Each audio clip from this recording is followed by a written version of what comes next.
মনে আছে কি সেই সোনালী অতীতের কথা?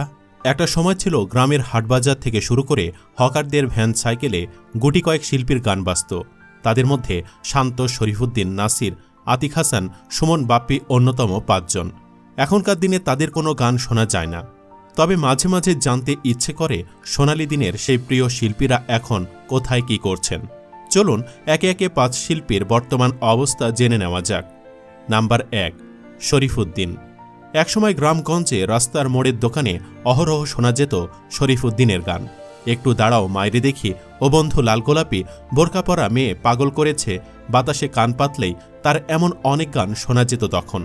কিন্তু দীর্ঘদিন ধরে সুরের ভুবন থেকে উধাও এই শিল্পী। বাজারে নেই তার নতুন কোনো গান।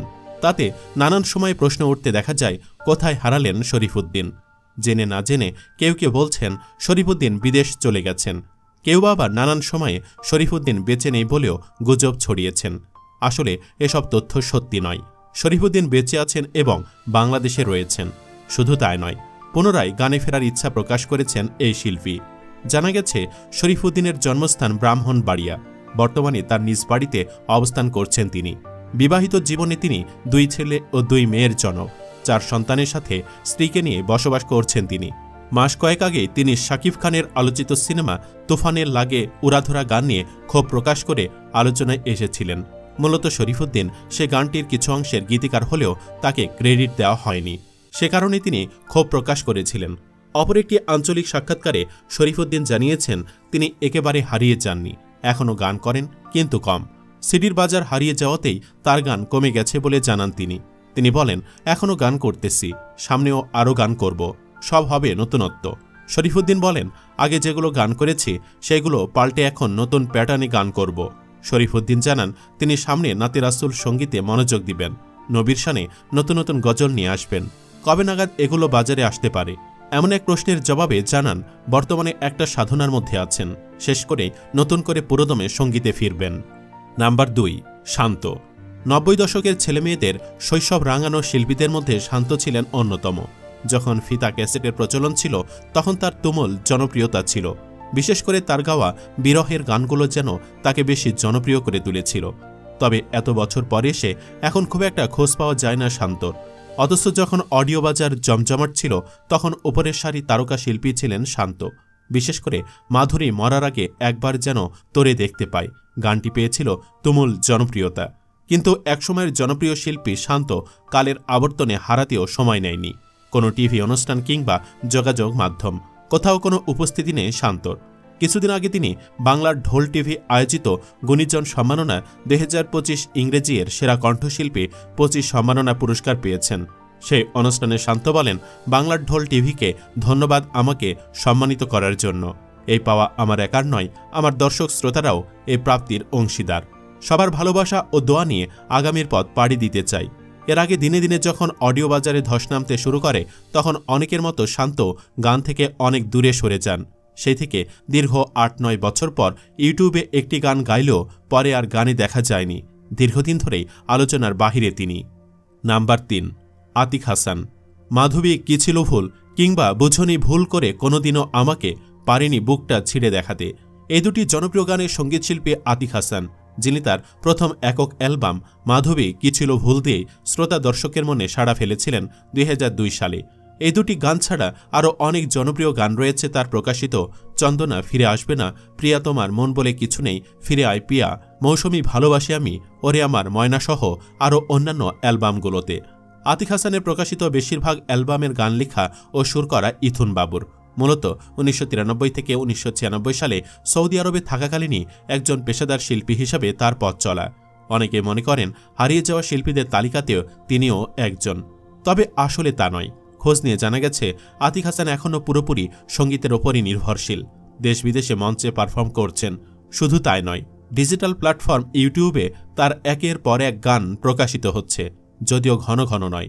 সব মিলে আতিক হাসান ভালো আছেন। ঢাকায় রয়েছে ফ্ল্যাট, স্ত্রী সোমা, এক পুত্র ও এক কন্যা নিয়ে ঢাকার শান্তিনগরে বসবাস করছেন তিনি।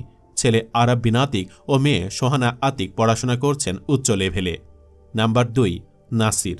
90 দশকের জনপ্রিয় ব্যান্ড নিউ ইভস এর ভোকাল জামাল উদ্দিন নাসির। এ নামে খুব কম মানুষই তাকে চেনে। বন্যেরা বনে রয়, ভাঙচুর প্রেম, নদী ইত্যাদি তুমুল জনপ্রিয় গানের শিল্পী নাসির নামে জনপ্রিয় তিনি। তার গানগুলো অনেকের মুখে মুখে শোনা যেত। খুব অল্প দিনে অনেক জনপ্রিয় হয়ে উঠেছিলেন। বিশেষ করে যখন ফিতা ক্যাসেটের সময় ছিল, তখন নাসিরও অন্য শিল্পীদের সাথে গান গেয়েছেন সমান তালে। বিশেষ করে তার নদীর দুকুল, যখন তোমার কেউ ছিল না তখন ছিলাম আমি গানগুলো সারা বাংলাদেশেই আলোড়ন তৈরি করেছিল। সময়ের সাথে সাথে নাসিরও হারিয়ে গেছেন বাকিদের মতো। তবে তিনি একেবারেও হারিয়ে যাননি। গানকে ভালোবেসেছিলেন সেই স্কুল জীবন থেকেই, তাই গানকেই প্রাণে ধারণ করে আছেন। মাঝে মাঝে তিনি অ্যালবাম বের করেন, কিন্তু তা আর আগের মতো দর্শকপ্রিয় হয় না। সব মিলে ক্যাসেট সিডিতে গানের দিন ফুরানোর পর নতুন গানে তেমন নিয়মিত নন তিনি।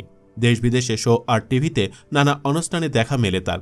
বছর 2 আগে নাসির একটি রেস্টুরেন্ট খুলেছেন রাজধানীর ঝিগাতলায়। ভোজন বাড়ি নামে রেস্তোরাঁটিতে বাংলা খাবার সহ নানা রকম মুখরোচক খাবার পাওয়া যায়। রুচিশীল খাবারের প্রতিশ্রুতি স্লোগানে এই রেস্তোরাঁয় নানা অনুষ্ঠানের জন্য খাবারও অর্ডার করা হয়। পাওয়া যায় ক্যাটারিং সার্ভিস। ব্যক্তিজীবনে পড়ুয়া কন্যা নওমি ও পুত্র নিয়নকে নিয়ে সুখের সংসার নাসিরের। নাম্বার 5, সুমন বাপ্পি। অডিও গান জনপ্রিয় ছিল তখন এই সুমন বাপ্পিও অডিও বাজারে রাজ করেছেন। মূলত বিরহের গানের জন্য দর্শক প্রিয়তা পেয়েছিলেন তিনি। তার সময়ে বিয়ে বাড়ি কিংবা কোনো অনুষ্ঠান সব জায়গাতেই সুমন বাপ্পির গান শোনা যেত। তার যত উল্লেখযোগ্য গান রয়েছে তার মধ্যে হল আমার সুখ চলে যায়, পালকিতে চড়িয়া, যাইরে পাখি উড়িয়া ইত্যাদি।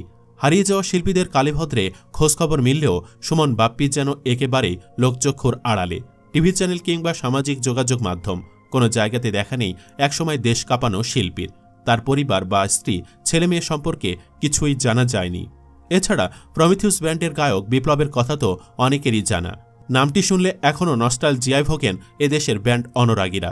নিজের গায়কী ও পোশাক পরিচ্ছদ দিয়ে তিনি মন জয় করেছিলেন এদেশের মানুষের। সে সময় অসংখ্য জনপ্রিয় গানও উপহার দিয়েছেন তিনি। চাঁদের বাতির কসম দিয়া ভালোবাসিলি, সূর্যের আলোয় ঝলমলাইয়া আমায় পোড়াইলি। কষ্টের বিষয় হলো বিপ্লব এখন যুক্তরাষ্ট্রে থিতু হয়েছেন। জীবিকার টানে ট্যাক্সি চালান। কাজের অবসরে ইউটিউবে নিজের পুরনো গানের পাশাপাশি নতুন গান প্রকাশ করে থাকেন তিনি। এছাড়াও 90 দশকের আরও অনেক শিল্পীর এখন খোঁজ নেই। মূলত ক্যাসেট যুগের পরিসমাপ্তির কারণেই তারা হারিয়ে গেছেন। তবুও রাষ্ট্রীয়ভাবে তাদের ধরে রাখার কোনো চেষ্টা থাকলে হয়তো এভাবে হারিয়ে যেত না। সুপ্রিয় দর্শক, আপনার শৈশব রাঙানো প্রিয় শিল্পীকে ছিলেন? কমেন্টে জানিয়ে দিন যার কথা এখনও মনে পড়ে। এই ভিডিওটি ভালো লাগলে লাইক ও শেয়ার করুন, আর অবশ্যই চ্যানেলটি সাবস্ক্রাইব করে রাখুন। ধন্যবাদ।